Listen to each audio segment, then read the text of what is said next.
uma promessa de aço. Joseph Stalin jurou transformar a União Soviética em uma fortaleza inquebrável, porque a nação aceitou o controle total. A propaganda vendia segurança, mas a realidade foi um sistema de medo absoluto. À primeira vista, ordem e progresso industrial, mas na prática, paranoia e extermínio. O terror atingiu seu pico de forma pública. Não foi feito apenas nas sombras. Stalin orquestrou os grandes expurgos como um espetáculo para as massas. Na filmagem de arquivo, nota-se: os réus leem confissões forçadas com o olhar fixo no chão. Até o círculo íntimo do ditador caiu. Generais, ministros, velhos companheiros de revolução. De um dia para o outro, aliados leais se tornaram inimigos mortais do Estado. A lógica era simples: elimine todos. A polícia secreta batia à porta de madrugada. O som de passos pesados no corredor paralisava prédios inteiros. Ninguém ousava olhar pelo olho mágico, mas isso era apenas o começo do massacre. Milhares de vidas foram destruídas sistematicamente. Fuzilamentos rápidos em porões, deportações em vagões de gado para o gelo da Sibéria. A câmera registra fotografias oficiais com rostos raspados ou cobertos de tinta preta. A história foi reescrita em tempo real. Documentos queimaram. Nomes foram apagados dos livros. As marcas deixadas por esse período não foram apenas físicas, mas psicológicas. O medo tornou-se a única herança. 1934. Esse foi o ano em que o destino da União Soviética foi selado. Joseph Stalin já controlava o país, ocupando a posição estratégica de secretário-geral do Partido Comunista. Seus rivais não apenas perderam cargos, eles foram silenciados, exilados ou apagados das fotografias oficiais. Porque ninguém o desafiava abertamente. Parecia impossível ir contra a máquina do Estado. Mas o que realmente impedia a revolta era o terror sistemático. À primeira vista, uma superpotência industrial em ascensão. Mas na prática, uma sociedade refém da própria liderança. As chaminés das fábricas não paravam de soltar fumaça. As cidades cresciam em ritmo acelerado. O governo bombardeava a população com estatísticas de sucesso do sistema socialista. Mas longe dos microfones, a realidade era fria. O medo se infiltrava nas casas e nos locais de trabalho. As pessoas conversavam sussurrando. Ninguém ousava fazer críticas. Uma frase mal colocada, uma piada sobre o governo e a vida de uma família inteira estava arruinada. A polícia secreta não precisava de provas, apenas de denúncias. Dentro do Partido Comunista, a tensão era palpável. Nos corredores, percebe-se, ninguém sustenta o olhar por muito tempo. Alguns velhos bolcheviques ainda lembravam do testamento político de Lenin. O antigo líder havia avisado sobre a crueldade de Stalin. Eles viram dia após dia intelectuais serem substituídos por burocratas leais que apenas obedeciam ordens. Mas a maioria estava paralisada demais para agir. Naquele ano, a paranoia do ditador atingiu um novo patamar. Stalin via espiões em cada esquina. Para ele, qualquer pessoa com um pingo de influência era um traidor em potencial esperando o momento de atacar. Mas a fachada precisava ser mantida. O 17º Congresso do Partido aconteceu em Moscou para celebrar o triunfo. Foi chamado de o Congresso dos Vitoriosos. O salão estava lotado com a elite do partido, heróis de guerra condecorados e trabalhadores escolhidos a dedo. A câmera registra fileiras de delegados aplaudindo de pé em uma sincronia quase militar. Os discursos eram monótonos e elogiosos, chamavam Stalin de o grande construtor do socialismo. Mas, enquanto as palmas estalavam, muitos delegados desviavam o olhar para outro homem, Sergei Kirov. Kirov liderava o partido em Leningrado. Ele era tudo o que Stalin não conseguia ser: caloroso, acessível, carismático. Kirov não governava através do pânico. Ele andava sem escolta pesada e falava a língua do povo. Muitos ali viam nele o líder que a União Soviética precisava desesperadamente. Alguém que trouxesse humanidade de volta ao processo revolucionário. Na filmagem de arquivo, nota-se: Kirov sorri, relaxado, sem perceber os olhares fixos de Stalin. A votação para o Comitê Central revelou a verdade brutal. Kirov recebeu mais votos do que o próprio Stalin. Quase 300 delegados riscaram o nome do ditador de suas cédulas. Não foi um golpe de Estado. Foi um sinal silencioso, mas ensurdecedor. O controle de Stalin não era tão absoluto quanto ele exigia. Aquele resultado provou que a lealdade do partido tinha limites, e para um homem como Stalin, isso era imperdoável. A sentença de Kirov foi assinada ali mesmo. 1º de dezembro de 1934. Essa data marcou o fim da paz interna no partido. No Instituto Smolny, em Leningrado, o som de um disparo ecoou pelos corredores de mármore. Sergei Kirov caiu em seu escritório, morto com um tiro. O assassino não tentou fugir. Leonid Nikolov foi pego no local com a arma ainda quente nas mãos. A versão oficial foi divulgada quase imediatamente. Nikolov agiu sozinho. Um homem instável movido por raiva pessoal. Mas a realidade não se encaixava na narrativa. Por que Nikolov conseguiu entrar armado? Ele estava sob vigilância policial há semanas, mas passou por uma segurança de elite sem ser revistado. À primeira vista, um crime passional de um louco. Mas na prática, a eliminação cirúrgica de um rival. A reação de Stalin foi imediata. Ele não pediu relatórios. Ele viajou pessoalmente para Leningrado para conduzir a investigação. Sua chegada mudou tudo. Em questão de horas, a polícia secreta agiu. Não prenderam apenas Nikolov. Dezenas de pessoas ligadas a Kirov foram detidas. A acusação era grave. Faziam parte de um complô antissoviético secreto. Testemunhas sumiram. Os guardas que protegiam Kirov naquele dia desapareceram. Ninguém nunca mais ouviu falar deles. Anos depois, historiadores confirmaram a manipulação. Arquivos originais sobre o assassinato foram queimados ou reescritos sob ordens diretas do Kremlin. As provas reais viraram fumaça. Stalin não desperdiçou a tragédia. A morte de Kirov tornou-se a desculpa perfeita. Ele iniciou o que sempre desejou, uma campanha total de extermínio. O discurso mudou. Não eram apenas assassinos isolados, eram inimigos do povo. Stalin alegou que traidores haviam se infiltrado em todos os lugares. No partido, no exército, nas fábricas. Em 1935, a maioria dos críticos de baixo escalão já tinha sido removida. Mas isso era apenas o começo. O verdadeiro alvo eram os gigantes. Stalin queria esmagar aqueles que estiveram ao seu lado durante a Revolução Russa, homens que ajudaram a construir o Estado soviético. Aos olhos do ditador, o passado heróico deles não era um trunfo, era uma ameaça. A popularidade e a independência desses líderes incomodavam. Os primeiros a cair foram os velhos bolcheviques. Eram os revolucionários originais, veteranos de 1917 que lutaram sob o comando de Vladimir Lenin. O respeito que o povo tinha por eles era imenso. Na filmagem da época, nota-se: os rostos desses veteranos estão cansados, confusos com as acusações. Stalin temia a influência desse grupo. Ele sabia que a lealdade deles pertencia à memória de Lenin, não a ele. Havia um pecado ainda maior. Alguns deles no passado haviam se alinhado com Leon Trotsky. Trotsky era o nome que Stalin mais odiava. Um dos líderes mais famosos da Revolução, expulso após perder a luta pelo poder na década de 20. Mesmo exilado e forçado a viver no exterior, Trotsky continuava sendo uma obsessão. Stalin transformou o nome dele em uma arma política. A propaganda dizia que Trotsky conspirava secretamente do exterior. Qualquer um que tivesse trocado uma palavra com ele no passado tornava-se suspeito. Não havia margem para erro. Conexão com Trotsky significava traição. Assim começou o Grande Expurgo. A paranoia se tornou política de Estado. Grigory Zinoviev e Lev Kamenev. Nomes que antes causavam respeito imediato. Ambos foram aliados próximos de Lenin. Governaram o partido lado a lado com Stalin no início da década de 20. Mas o poder absoluto não admite sócios. Eles tiveram desentendimentos com o líder supremo no passado. Com o tempo, tentaram reconciliar.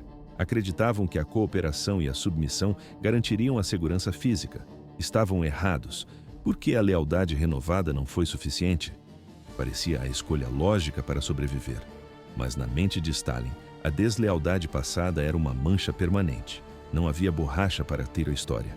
Em 1935, a NKVD agiu. A polícia secreta prendeu Zinoviev, Kamenev e dezenas de seguidores. Não foi uma operação discreta, foi uma varredura. As acusações evoluíram rápido. Primeiro, propagação de ideias antissoviéticas. Depois, o cenário ficou muito mais sombrio. Stalin fabricou uma conexão mortal. O centro secreto trotskista zinovievista. Segundo o regime, eles não eram apenas opositores, eram colaboradores de espiões estrangeiros trabalhando para derrubar o governo. Mas isso era apenas a preparação do palco. O evento que mudou tudo chegou em agosto de 1936, os julgamentos de Moscou. À primeira vista, um tribunal de justiça solene, mas na prática, uma peça de teatro roteirizada pelo Kremlin. O objetivo era claro: convencer o povo soviético de que Stalin os protegia de traidores internos. O salão do tribunal era grandioso, estava lotado de jornalistas, oficiais do partido e até observadores internacionais. Microfones enormes dominavam as mesas para transmitir o processo. Ouve-se o som estático das transmissões de rádio ecoando pelas ruas. Cidadãos comuns paravam em grupos para escutar a voz dos acusados. Zinoviev e Kamenev apareceram irreconhecíveis. Na filmagem, nota-se: os rostos estão abatidos, os movimentos são lentos. Eles não parecem líderes revolucionários, parecem homens ocos. Diante dos juízes, recitaram confissões decoradas. Admitiram crimes selvagens, planos de assassinato, sabotagem industrial, encontros secretos com agentes de Trotsky na Europa. As acusações soavam impossíveis para qualquer mente crítica, mas a imprensa soviética não questionou. Relataram cada delírio como um fato incontestável. O destino dos réus estava selado. 25 de agosto de 1936, o martelo do juiz bateu. Zinoviev, Kamenev e outros 14 homens ouviram a sentença final: morte por fuzilamento. O público viu apenas as confissões assinadas. O que o público não sabia era o custo daquelas assinaturas. Tortura física, privação de sono por semanas, ameaças diretas de assassinar esposas e filhos. Não houve clemência. Em poucas horas, o pelotão preparou as armas. O som dos disparos encerrou o processo. Stalin não precisava mais de provas. Ele não precisava de lógica. A partir daquele momento, a suspeita bastava para destruir uma vida. Em 1937, o Grande Expurgo deixou de ser uma operação política. Tornou-se uma campanha nacional de extermínio. Não se tratava mais apenas de eliminar rivais no partido. O terror se espalhou por cada fábrica, cada vilarejo e cada bloco de apartamentos da União Soviética. Para liderar essa máquina de morte, Stalin escolheu Nikolai Yezhov. Por que ele? Yezhov parecia insignificante. Media apenas 1,5 metros de altura. À primeira vista, um burocrata pequeno e frágil. Mas na prática, o homem mais temido do país. O povo lhe deu um nome sussurrado: o Anão Sangrento. Não pela sua estatura, mas pela montanha de cadáveres que ele acumulava. Stalin confiava pessoalmente nele para limpar a nação dos chamados inimigos internos. No início de 1937, a ordem foi dada. Ordem número 00447. O documento instruía a NKVD a caçar elementos antissoviéticos. A lista de alvos era ampla e vaga: ex-nobres, padres, oficiais militares, trabalhadores comuns acusados de má conduta. Mas isso era apenas o começo. O documento introduziu o sistema de cotas, números específicos de pessoas para prender e executar em cada região. Os oficiais locais não apenas cumpriam as metas, eles as superavam para provar lealdade. Pediam permissão a Moscou para matar mais. Naquele ano, a NKVD prendeu mais de 1,5 milhão de pessoas. As prisões entraram em colapso. Celas projetadas para 4 detentos abrigavam 40. O ar era irrespirável. Interrogatórios aconteciam dia e noite, sem pausa. Os suspeitos eram espancados, passavam fome e sede. No final, assinavam qualquer papel que os guardas colocassem na mesa. As famílias ficavam no escuro. Ninguém sabia para onde seus parentes tinham sido levados. A maioria nunca voltou. 700 mil pessoas foram executadas entre 1937 e 1938. A operação funcionava como uma linha de montagem industrial. Todas as noites, caminhões carregados de prisioneiros saíam dos centros de detenção. O destino, campos isolados ou florestas distantes. Sob a luz fraca dos faróis, as valas eram abertas. Os prisioneiros eram alinhados, o gatilho era puxado. Em locais como Butovo, perto de Moscou, e Levachovo, perto de Leningrado, o solo escondia um segredo macabro. Mais tarde, escavações revelaram dezenas de milhares de corpos empilhados. O medo infiltrou-se em cada canto da sociedade. Professores, engenheiros, médicos, escritores. Ninguém estava imune. Até a fé tornou-se crime. Padres e fiéis foram caçados, pois Stalin queria substituir a religião pela adoração ao Estado. Erros simples viravam sentenças de morte. Uma máquina quebrava na fábrica, sabotagem industrial. Uma reclamação sobre a falta de pão na padaria, agitação antissoviética. Uma palavra descuidada resultava em prisão imediata. Na filmagem de arquivo, Nota-se: os rostos nas ruas são inexpressivos. Ninguém ousava olhar nos olhos de estranhos. O povo soviético aprendeu a sobrevivência pelo silêncio. No trabalho, elogiavam Stalin em voz alta. Em casa, falavam em sussurros. O vizinho da porta ao lado podia ser um informante. O próprio filho podia denunciar os pais. O governo pagava recompensas por denúncias. Os julgamentos públicos viraram teatro. Jornais estampavam confissões falsas. O rádio narrava a bravura da NKVD em descobrir complôs inexistentes. A população fingia acreditar nas mentiras, porque a alternativa a acreditar era desaparecer.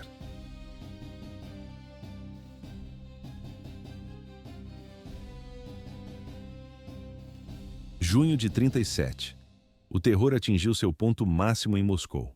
O grande expurgo já havia eliminado rivais políticos, mas Stalin ainda não estava satisfeito. Sua paranoia virou-se para a única força capaz de ameaçá-lo fisicamente: o Exército Vermelho. Eram a elite da União Soviética, veteranos da Revolução, heróis da Guerra Civil.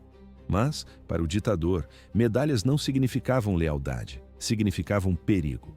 Ele suspeitava de cada general, de cada coronel.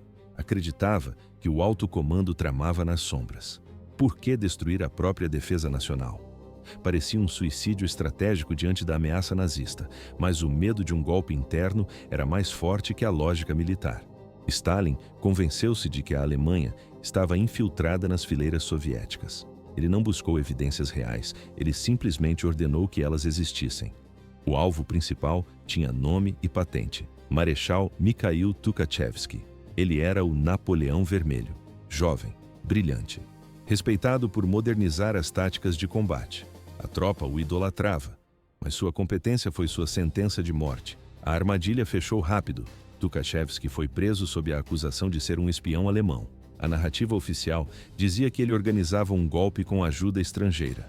Junto com ele, 7 generais de alto escalão foram capturados. Não houve defesa pública. O julgamento ocorreu em segredo absoluto, sem advogados, sem imprensa, sem chance de falar. Nos arquivos recuperados, nota-se: as confissões trazem manchas escuras, possivelmente de sangue. Sob tortura brutal, os generais admitiram crimes que jamais cometeram. Eles falaram o que os interrogadores queriam ouvir, apenas para que a dor parasse. Stalin revisou a lista. Ele aprovou pessoalmente as sentenças de morte. 12 de junho de 1937. O pelotão de fuzilamento se posicionou. O som dos disparos encerrou a carreira dos 8 militares mais importantes do país. Seus corpos foram descartados, mas o impacto não morreu com eles. A execução enviou uma mensagem clara para cada soldado: ninguém está seguro. À primeira vista, uma operação de contra-espionagem, mas na prática, a decapitação da inteligência militar soviética. Em poucos meses, o expurgo desceu pela hierarquia. A paranoia se espalhou como vírus. Oficiais eram presos por denúncias anônimas de traição ou sabotagem. Ninguém confiava em ninguém. Os números são assustadores. Quase 35 mil oficiais foram removidos, presos ou executados.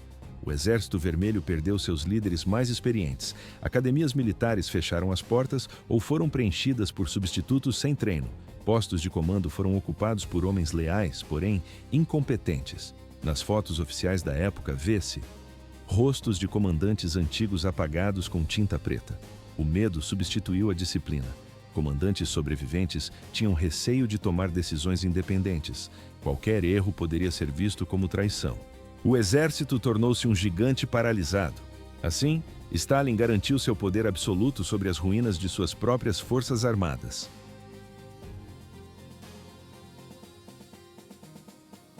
44 mil assinaturas. Esse foi o saldo pessoal de Stalin. No final da década de 30, a paranoia do líder soviético atingiu um nível que desafiava a compreensão racional. Por que ele precisava ver cada nome? Parecia excesso de zelo administrativo, mas era uma necessidade patológica de controle absoluto sobre a vida e a morte.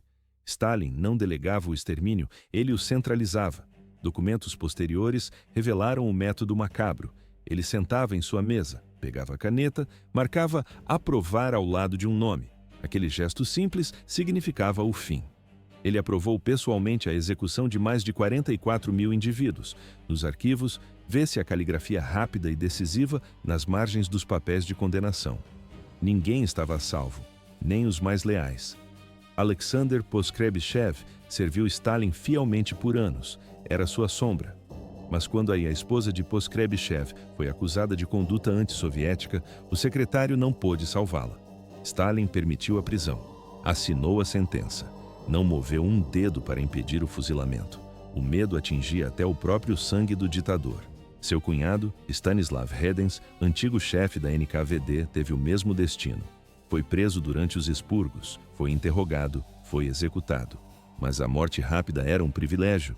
Quem escapava do paredão enfrentava algo pior: o sistema Gulag, uma rede de campos de trabalho forçado que cobria o mapa soviético. Estendia-se por milhares de quilômetros, das florestas geladas da Sibéria até os desertos áridos do Cazaquistão. À primeira vista, campos de reeducação pelo trabalho, mas na prática, máquinas de extermínio lento. No final da década de 30, existiam mais de 400 campos separados. Cada um abrigava milhares de prisioneiros. Entre 1937 e 1939, mais de 2 milhões de pessoas foram enviadas para lá. A maioria desconhecia o motivo da prisão. Julgamentos eram raros, os crimes eram insignificantes. Um atraso de 5 minutos na fábrica. A perda de uma ferramenta. Uma frase mal interpretada sobre o governo. Outros eram vítimas de denúncias falsas, um vizinho assustado, um colega invejoso, qualquer um podia apontar o dedo. A polícia secreta fazia o resto. A vida lá dentro destruía a resistência humana. Turnos de 12 a 16 horas. Temperaturas que despencavam para menos 40 graus Celsius. O frio queimava a pele exposta. Eles construíam estradas sobre o gelo, cavavam minas de ouro e carvão. As ferramentas eram primitivas, pás e as próprias mãos. A comida era escassa. As roupas, trapos finos que não protegiam do vento ártico. Assistência médica não existia. A câmera registra barracões de madeira superlotados, onde centenas dormiam amontoados para conservar calor. Doenças como tuberculose e escorbuto se alastravam rapidamente. A fome era uma presença constante. Os guardas não mostravam piedade. Espancamentos faziam parte da rotina.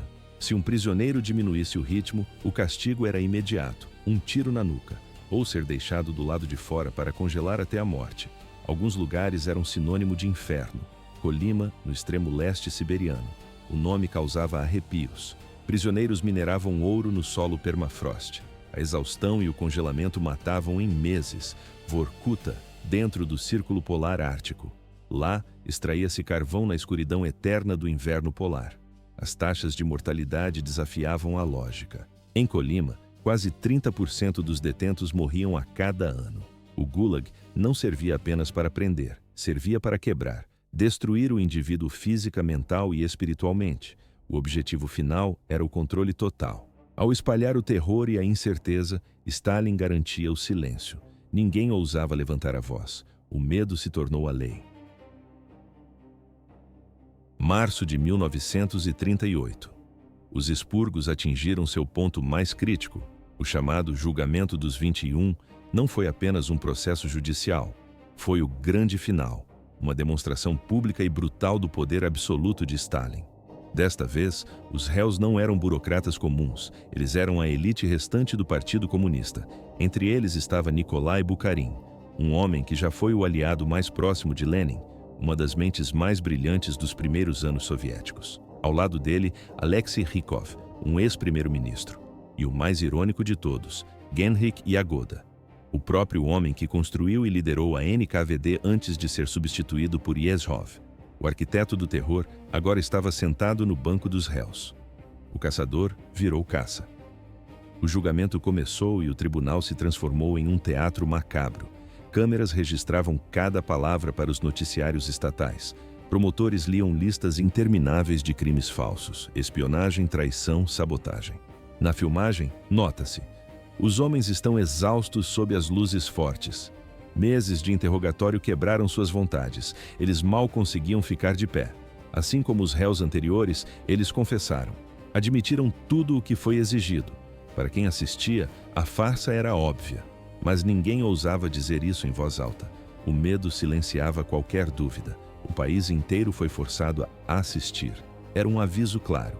Veja o que acontece com quem se opõe a Stalin, ou mesmo com quem um dia esteve ao seu lado. Nikolai Bukharin, outrora o queridinho da Revolução, tentou manter a calma diante da sentença de morte. 15 de março de 1938. O pelotão de fuzilamento cumpriu a ordem. Bukharin caiu. Alexei Rykov e Genrik Yagoda foram executados logo em seguida. Mas isso era apenas o começo. Esse foi o último grande julgamento público do Grande Expurgo. As câmeras pararam de rodar, os repórteres foram embora, mas as execuções não pararam. Atrás de portas fechadas, o massacre acelerou em silêncio. As prisões da NKVD estavam superlotadas. Não havia celas suficientes. Valas comuns foram cavadas às pressas em florestas e campos por toda a União Soviética. Milhares de corpos foram despejados ali secretamente, sem nomes, sem registros, sem funerais. No final de 1938, Stalin acreditava ter vencido. O Estado estava purgado.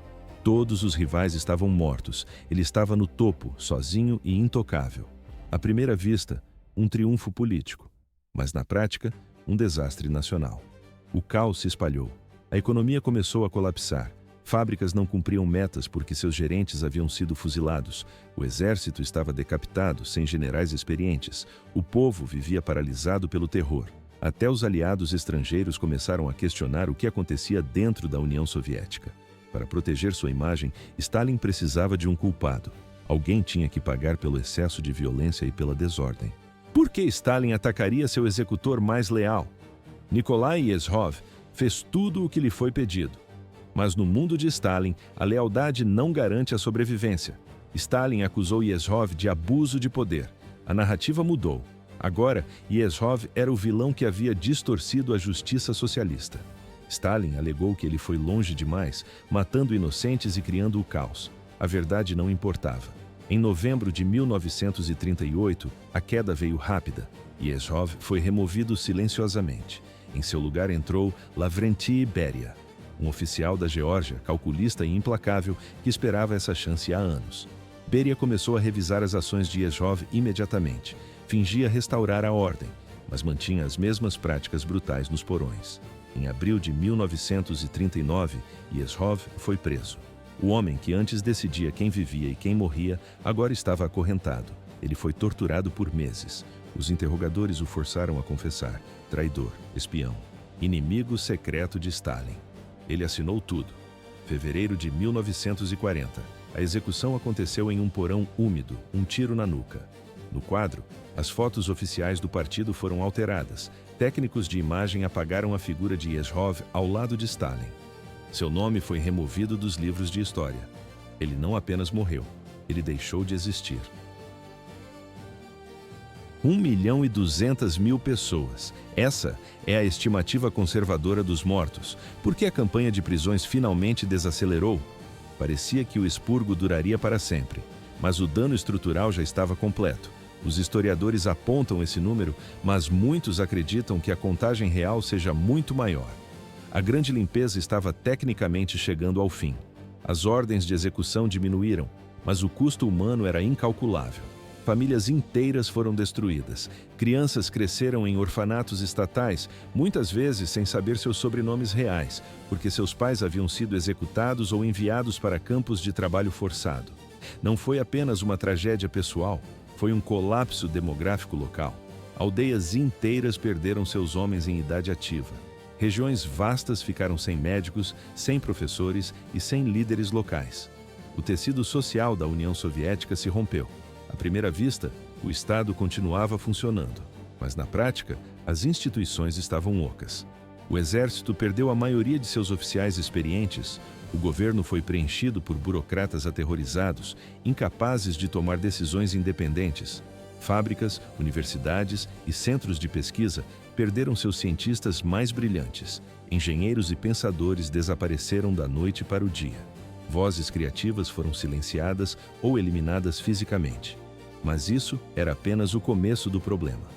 Para Stalin, esse cenário representava o sucesso absoluto. Na visão dele, os expurgos haviam limpado o partido de traidores e garantido seu controle total sobre a nação. Não restavam rivais capazes de desafiar seu domínio. Cada pessoa em posição de poder devia sua sobrevivência a ele. Isso gerava uma lealdade forjada no pânico. O país mergulhou em um silêncio profundo, marcado por cicatrizes que durariam gerações. Foi necessário esperar a morte do ditador. Somente em 1953, a verdade começou a emergir lentamente. 3 anos depois, Nikita Khrushchev subiu ao pódio. Em seu discurso secreto de 1956, ele expôs os crimes de Stalin. Ele admitiu: milhares foram mortos sem motivo algum. No áudio da gravação, nota-se: o silêncio absoluto da plateia é quebrado por murmúrios de choque. O discurso abalou o mundo e os próprios membros do Partido Comunista. Durante décadas, eles acreditaram que os expurgos eram necessários para a segurança do Estado. Agora, descobriam o horror por trás das mentiras oficiais. Alguns prisioneiros foram libertados dos gulags. Na filmagem de arquivo vê-se: homens magros descem dos trens com olhares vagos. Poucas vítimas foram oficialmente reabilitadas. O governo admitiu a inocência de alguns, mas a maioria dos nomes nunca foi limpa. O dano era irreversível.